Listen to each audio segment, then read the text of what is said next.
Finalmente chegou o final do ano. Qual foi a sua maior conquista durante esse ano?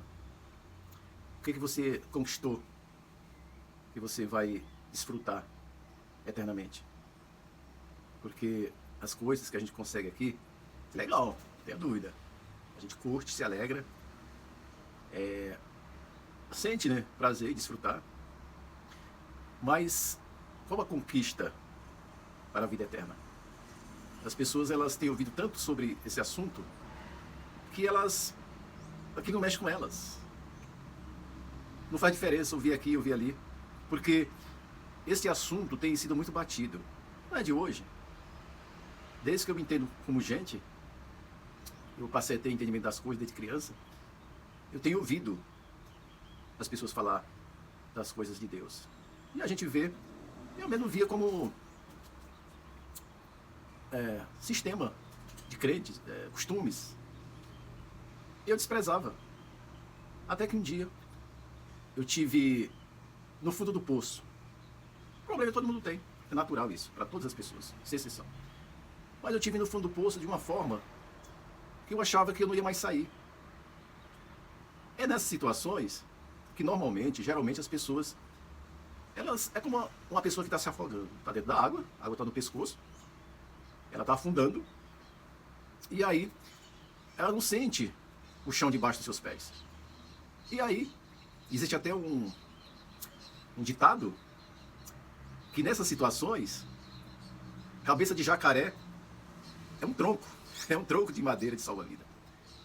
Nessas situações, a gente não tem a saída. A gente olha para um lado, olha para outro e não vê nada, não vê uma saída.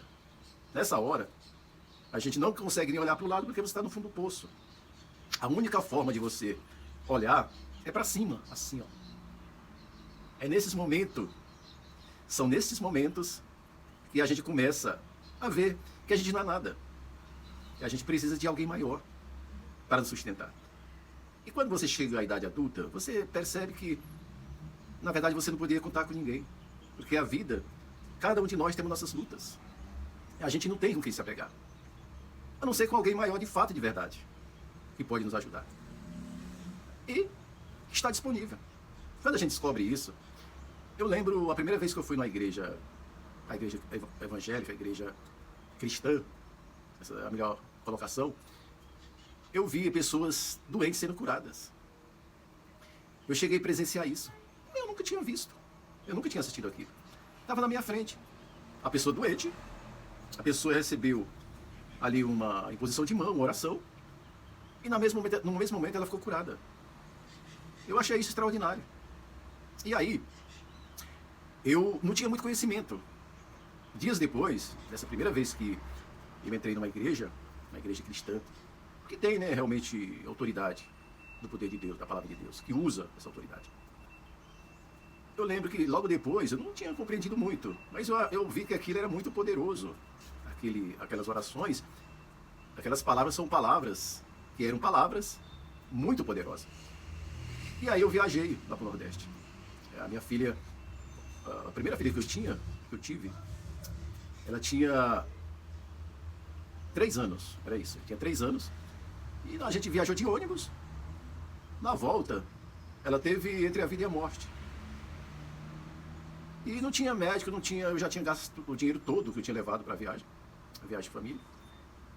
E o que eu fiz? Eu lembrei daquele dia lá que eu entrei na igreja, e que eu presenciei aquele milagre.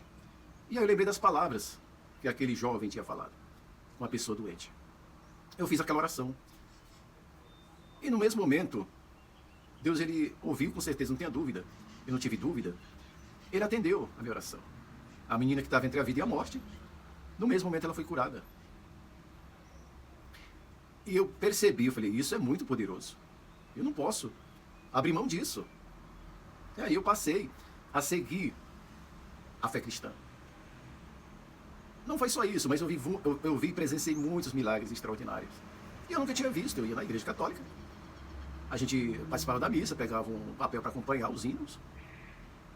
A gente tinha, né, tem aquele sistema daquela reza repetitiva. que todo mundo acompanha ao mesmo tempo. É como se fosse uma coisa gravada, uma coisa já pronta. E que eu não tinha visto, assim, o milagre, o poder de Deus. E aí eu me interessei muito. E para mim foi a melhor escolha que eu já fiz na minha vida. Isso eu entrei em 88, comecei no início. Nós já estamos em 2025, já em dezembro, já é dia 31, não, 30, dia 30. E foi a coisa mais importante que eu consegui na minha vida, foi a maior conquista que eu consegui na minha vida. É claro que não é uma coisa simples, porque tudo que a gente adquire, o que é adquirir na nossa vida, todos os adultos que estão me ouvindo sabem disso, que há um preço a pagar. Nada vem de graça. Isso não significa que para você seguir a Deus você tem que pagar. Não é isso. As coisas espirituais a gente não tem como a gente barganhar, usar dinheiro para conquistar, não existe isso. Mas é o sacrifício de você deixar de fazer a sua própria vontade e observar a vontade de Deus. E a pessoa fala, poxa, mas eu vou deixar de fazer minha vontade para fazer a vontade até mesmo de Deus. Não é. A vontade de Deus não é que você faça a vontade dele. Ele quer que você siga os conselhos, quer que a gente siga os conselhos dele, para a gente não se dar mal. É um cuidado que ele tem como pai. Conforme está escrito lá.